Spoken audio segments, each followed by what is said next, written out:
especially kwa nyanya. Itemine ria kugacirithia uthii wa na mbere na ukuria wa utaramu, University ya Embu ni iranire kunyitanira na aikari na ataramu gwaka thukuru wa utaramu na ugunduri niguo gukuria iheo na taranda mwena ucio.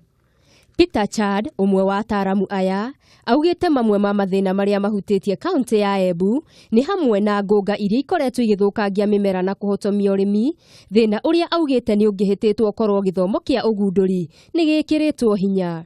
Ningetaka serikali ituangalie sisi kama innovators, na ninajua hapa Kenya kulingana na wale watu nimekutana na wao, watu wako na knowledge nyingi sana, hakuna kitu tuwezi kujitengenezea.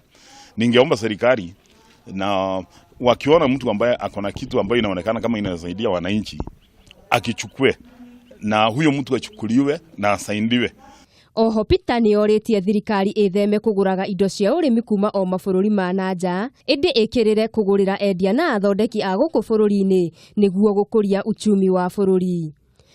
Tungigurwa ndawa no guku thirikari igi support tukavota kuthondeka ndawa no ku market wega bizo ni ire wa guku na ni ikoro cie Kenya na ni tugusevera Kenya mbia nyingi muno acio ni tugukinya level ya korwa na tuwe kwa tura export ndawa na kunja.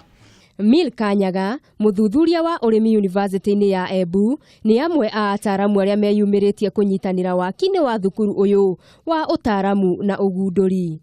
Ngiribotera Kameme TV, Ngetwo Wangari Maria wa Muigana.